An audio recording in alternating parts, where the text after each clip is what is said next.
सुस्वागतम. ठरलं तर मग मालिकेच्या आजच्या भागामध्ये आपण पाहणार आहोत की आता अश्विन हा गोळ्या घेत असताना सायली ही अश्विनचा हात धरते आणि म्हणते की अश्विन भाऊजी तुम्ही हे काय करता, सोडा हात. तर अश्विन हा हात सोडायला तयारच नसतो. ती म्हणते की अहो अश्विन भाऊजी तुम्ही पूर्ण आजीचा विचार करा, आईचा विचार करा. तर अश्विन ऐकत नसतो आणि रागाने सायली ही आता अश्विनच्या कानाखाली मारते आणि अश्विनला भानावर आणते. पण त्याच वेळेस दरवाजात पूर्ण आजी, कल्पना, प्रताप सर्वजण आलेले असतात आणि सायलीने अश्विनच्या कानाखाली दिलेली बघून सर्वजण तोंडाला हात लावतात. ते बघून राग येऊन पूर्णाजी आतमध्ये येते आणि सायलीला म्हणते की ए मुली, माझ्या नातवाला मारायचा हक्क तुला कुणी दिलास? कल्पना म्हणते की अगं सायली, तू अश्विनला का मारले? तू अश्विनला मारायला नको होतं. तर आता सायली ही गप्प उभा असते. प्रताप म्हणतो की कल्पना, तू या मुलीला डोक्यावर चढून ठेवलंस ना, त्याचाच परिणाम आहे हा. आजपर्यंत माझ्या मुलाला कुणी मारलंय का? तर पूर्णाजी म्हणते की हिला अगोदर बाहेर काढा. तेव्हा सायली म्हणते पूर्णाजी तुम्ही माझं ऐकून तर घ्या ना. तेवढ्यात अश्विनच्या हातातील पडलेल्या खाली गोळ्या आता अर्जुन बघतो आणि म्हणतो की 1 मिनिट. त्या गोळ्या घेत अर्जुन म्हणतो की डॅड हे बघा बरं, ह्या गोळ्या कसल्या आहेत? तर त्या गोळ्या बघून प्रताप म्हणतो ह्या तर झोपेच्या गोळ्या आहेत. तेव्हा अजूनच सर्वांना मोठा धक्का बसतो. सायली म्हणते की अश्विन भाऊजी ह्या गोळ्या घेत होते, मी त्यांना थांबवण्याचा खूप प्रयत्न केला पण ते ऐकतच नव्हते, म्हणून मला नाविलाजाने त्यांना मारावं लागलं. हा जोडतच सायली म्हणते पूर्णाजी मला माफ करा, माझ्या जिद्दीरावरच नाही तर कुणालाही मारण्याचा मला अधिकार नाहीये. पण आज जर मी असं काही केलं नसतं तर अश्विन भाऊजी भलतंच करून बसले असते. सायलीचे ते बोलणे ऐकून आणि अश्विनकडे बघून आता पूर्ण आजीला तोल जाऊन पूर्ण आजी खाली पडू लागते. तर अर्जुन हा पूर्ण आजीला धरतो. तर रडतच कल्पना म्हणते अश्विन असे करताना तुला माझा विचार नाही आला का? तर प्रताप म्हणतो अश्विन तू असे का करतोस, आम्हाला सांगतोस का? अर्जुन म्हणतो की अश्विन असं काय झालंय की ज्याने तू असं करतोयस? प्रताप म्हणतो प्रॉब्लेम किती जरी मोठा असला ना अश्विन, तुझे आई बाबा आम्ही सर्वजण तुझ्या पाठीशी आहोत. पूर्णाजी म्हणते अश्विन आज जर तुला काही झालं असतं तर आमचा जीव गेला असता रे. अर्जुन म्हणतो की अश्विन तुझ्यावर कोणी चिडलेलं सुद्धा नाहीये बघ, तुझे जे काही प्रॉब्लेम असेल ना ते मला सांग, आपण सर्वजण मिळून ते सॉल्व आउट करू. तर सायली म्हणते अश्विन भाऊजी तुम्ही जिच्यावर प्रेम करता ना तिच्या बाबतीत काही घडलं का? तेव्हा अश्विन आणि सर्वजण आता अवाक होऊन सायलीकडे बघू लागतात. सायली म्हणते की अश्विन भाऊजी मी मगाशी तुम्हाला बोलताना ऐकलं, तुम्ही रियाचं नाव घेतलं ना. सायली म्हणते की अश्विन भाऊजी तुमचं काही भांडण झालंय का, बोला. सायली म्हणते बोला अश्विन भाऊजी, असे जर तुम्ही गप्प बसलात तर याचा तुम्हालाच त्रास होईल. तेव्हा अश्विन म्हणतो की माझं आणि रियाचं एकमेकांवर प्रेम होतं आणि आम्ही लग्नसुद्धा करणार होतो. तर अश्विन म्हणतो की पण अचानक तिने दुसऱ्या मुलाशी लग्न केलं. तेव्हा अर्जुनला मोठा धक्का बसतो.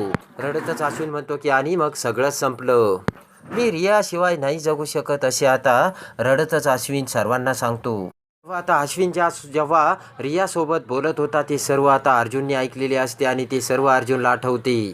अर्जुन म्हणतो एका मुलीच्या प्रेमासाठी तू जीव द्यायला निघाला होतास का अश्विन? अर्जुन म्हणतो की एका अशा मुलीसाठी की जी तुला फसवून निघून गेली, काय रे अश्विन? अर्जुन म्हणतो की तुझ्या सारख्या इनोसंट मुलांना मुली यूज करून फेकून देतात. अर्जुन म्हणतो की त्या खूप सेल्फिश असतात, स्वतःच्या फायद्यासाठी प्रेमाचं नाटक करतात, त्यांचं काम निघून गेलं की लात मारून फेकून देतात त्या. अर्जुन म्हणतो की एखादा माणूस मेला की काही त्यांना काही फरक पडत नाही आणि म्हणून मी सांगतो की प्रेम आणि लग्न या गोष्टीचा कधी विचारच करायचा नसतो. तर ते ऐकून आता अस्मिता विचार करते की अर्जुन तर ठीक आहे ना, त्याने सायलीबरोबर प्रेम करून लग्न केलं आणि आता हा अश्विनला असं काय सांगतोय. अस्मिता विचार करते की म्हणजे नक्कीच यांचं लग्न खोटं आहे. तर प्रताप म्हणतो की अर्जुन हे तू काय बोलतोयस, तू विसरतोयस का तू सुद्धा लव्ह मॅरेज केलंय?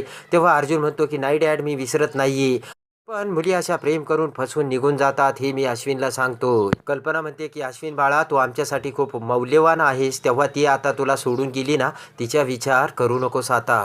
तोंडाला हात लावत पूर्ण आजी रडू लागते आणि म्हणते की अश्विन बाळा मला हे असं अजिबात सहन नाही व्हायचं रे. आणि त्यानंतर पूर्णाजी ही प्रेमाने अश्विनच्या चेहऱ्यावरून हात फिरवत सर्वजण तिथून निघून जातात.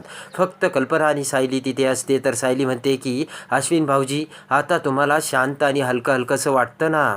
सायली म्हणते अश्विन भाऊजी तुमच्या दोघांचं नातं तर अगदी घट्ट होतं ना, मग काय झालं आणि कुणाचं चुकलं? तर कल्पना म्हणते की बोल ना अश्विन. अश्विन म्हणतो की खरं तर रिया मला सांगत होती की आपल्या लग्नाचं घरी बोल, पण मी सांगण्यासाठी माझी हिंमत होत नव्हती.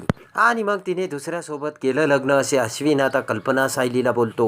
इकडे आता अर्जुन त्याच्या बेडरूममध्ये येत विचार करतो की अश्विनच्या बाबतीत जे घडलं ते अतिशय वाईट होतं आणि अश्विनच्या जीवाला जर काही झालं असतं तर, आणि असं कुणाच्याही बाबतीत घडू नये.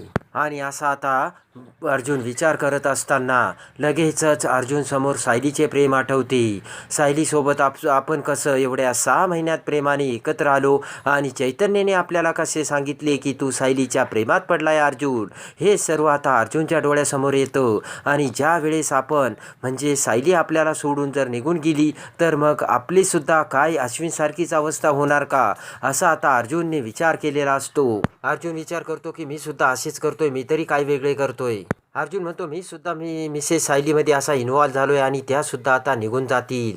अर्जुन म्हणतो की मिसेस सायली जाण्याची डेट तर फिक्स आहे आणि तरीसुद्धा मी त्यांच्यासोबत इन्व्हॉल्व होतोय की सायली जर आजूबाजूला नसली तर मला सुद्धा आता असंच अस्वस्थ होतंय. अर्जुन विचार करतो की मला आता मिस सायलीपासून डिस्टन्स ठेवायलाच हवं, नाही तर खूप मोठा प्रॉब्लेम होईल.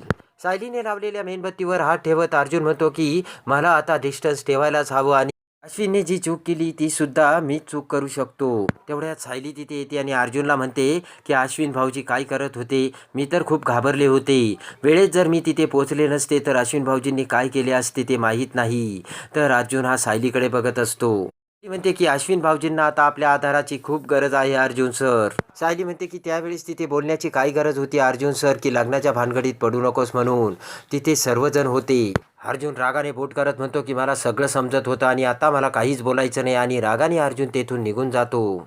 इकडे आता कल्पना ही अश्विनला घेऊन झोपलेली असते. तेवढ्यात दरवाजा उघडून सायली तिथे येते आणि कल्पनाला उठवत म्हणते की आई चला येता का तुम्ही, जरा फ्रेश होऊन घ्या. तर कल्पना म्हणते की पण अश्विन, तर सायली म्हणते की आता त्यांना शांत झोप लागली, त्यांना झोपू द्या. त्यानंतर आता कल्पना ही सायलीसोबत निघून जाते. पण त्यानंतर प्रताप हा दरवाजा उघडून अश्विनच्या रूममध्ये येतो. तर आता प्रेमाने प्रतापसुद्धा अश्विनच्या डोक्यावरून हात फिरवतो. तर आता इकडे अर्जुनला मोठे वाईट वाटत असते. त्यानंतर आता सायली पुन्हा बेडरूममध्ये येते. तर अर्जुन हा सायलीचा रागरागच करत असतो. अर्जुन म्हणतो की मुलींचं काही खरं नसतं. अश्विन मुलीच्या प्रेमात पडला होता, दोघांनीही लग्न करण्याच्या आणाभाका घेतल्या होत्या, पण ऐन वेळेस ती मुलगी अश्विनला धोका देऊन तिने दुसऱ्यासोबत लग्न केलं आणि आणि त्यामुळे अश्विनला जगण्याचा आनंदच संपला आणि त्यामुळे अश्विनने मरण्याचा असा विचार केला.